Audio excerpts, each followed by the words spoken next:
Welcome to This Explainer. Today, we're diving into something really profound. We are setting out to unravel one of the most complex, tragic, and honestly most transformative engineering mysteries in all of aviation history. We're looking at the story of Swissair Flight 111. We're going to break down exactly how a seemingly perfect aircraft, flown by absolutely elite pilots, was brought down. And the crazy thing is, it wasn't a bomb, it wasn't a massive engine failure, it was a catastrophic chain reaction hidden completely out of sight. So let's jump right in with a transmission that literally still chills investigators to the bone. Mayday. Situation very serious. We have to land immediately.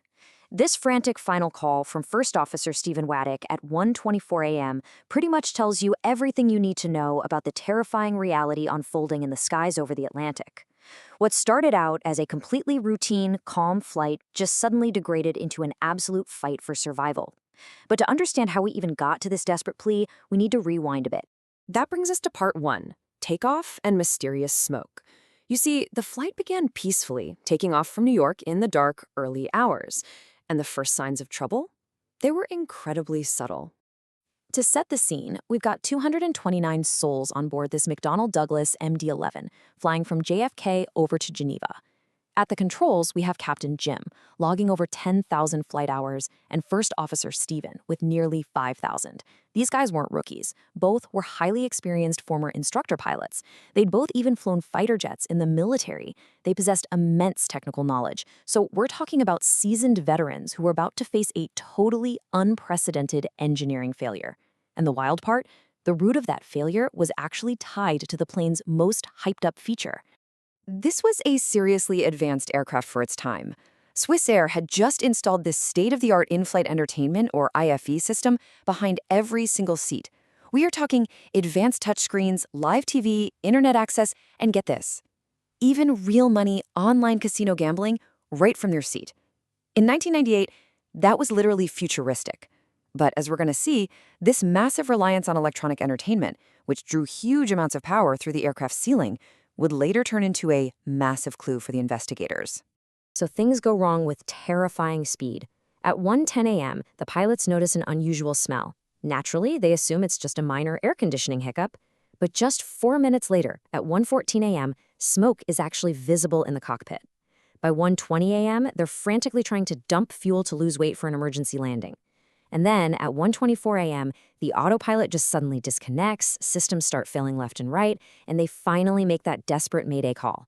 In just 14 short minutes, the whole situation escalated from a faint odor to an uncontrollable disaster. Moving into part two, emergency and destruction. In these terrifying final moments, the crew effectively lost control of the aircraft's vital systems. You know, the terminology the pilots used early on actually played a huge role here. In aviation, calling pan-pan means, hey, we have an urgent situation, but the aircraft is totally under our control. Mayday, on the flip side, means immediate, life-threatening danger. When that smoke first popped up, the pilots genuinely believed it was just an air conditioning issue, so they called pan-pan. They decided to systematically run through their checklists to isolate the smoke instead of just instantly diving for the closest runway in Halifax. By not calling Mayday right out of the gate, they unknowingly sacrificed precious minutes they absolutely did not have. Swissair 111, do you read me? That was air traffic control's very last plea, and it was met with total radio silence. The fire, which was raging completely out of sight above the cockpit ceiling, had grown so unbelievably hot that it literally melted the radio systems. Communications were severed. The pilots were trapped in this dark, smoke-filled cockpit, fighting an invisible inferno totally cut off from the outside world. And tragically, shortly after, the plane struck the Atlantic Ocean. Which brings us to part three, recovering the wreckage. At this point, the narrative shifts from the tragedy in the sky to a monumental forensic investigation down in the freezing waters of the Atlantic. 2 million. Investigators had to recover over 2 million individual pieces of wreckage. Just think about that for a second. Imagine trying to solve a giant jigsaw puzzle, but it has 2 million shattered, burned, and waterlogged pieces. It really highlights the sheer, unprecedented scale of what these investigators were up against. This was a grueling, continuous 15-month operation. They literally had to use specialized submarines to dive 180 feet down just to track the locator beacons of the black boxes. But against all odds, through just incredibly meticulous work, they successfully recovered an astounding 98% of the aircraft from the ocean floor. Now for part 4, the big investigation revelation. Getting the pieces was only half the battle, right? Next came the painstaking process of hauling those 2 million pieces into a massive hangar in Nova Scotia and demanding some answers. 250 kilometers.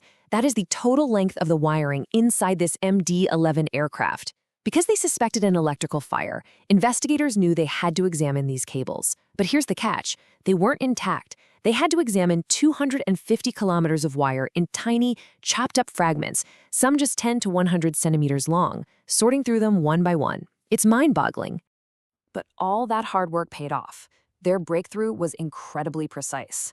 They cataloged and named 3,000 individual critical wires, and out of those, they found exactly 21 wires with highly specific melting marks. Why does that matter? Well, external fire from a crash just wouldn't burn hot enough to melt copper in this specific way. That melted copper proved definitively that the fire originated from a severe electrical short circuit, not some external source. They had finally found the spark. Let's dig into part 5, the fatal short circuit. We need to break down the specific chemical and engineering failures hiding up in that ceiling that ultimately doomed Flight 111. Okay, think of a dry wooden stick. It acts as an insulator, right? It blocks electricity. But if you soak that stick in water, a wet stick becomes a conductor, and electricity passes right through it. Well, the aircraft used a plastic coating on its wires called MPET. Normally, it was a fantastic insulator, but investigators discovered a totally deadly flaw. When MPET plastic is heated past 500 degrees Celsius, it actually undergoes a chemical change. Just like the stick getting wet, the MPET plastic stopped blocking electricity and magically became a conductor, actively spreading the electrical current to other wires. So here is exactly how it played out up in the ceiling. The advanced in-flight entertainment system pulled a massive power load, causing a minor short circuit in those tightly packed wires. That localized spark heated the surrounding MPET plastic coating past 500 degrees Celsius. The plastic chemically changed into a conductor, and that forced neighboring wires to short circuit as well, creating this rapid, massive, self-sustaining chain reaction fire right above the cockpit. And tragically, it wasn't just the wire. This disaster was a perfect storm of design flaws.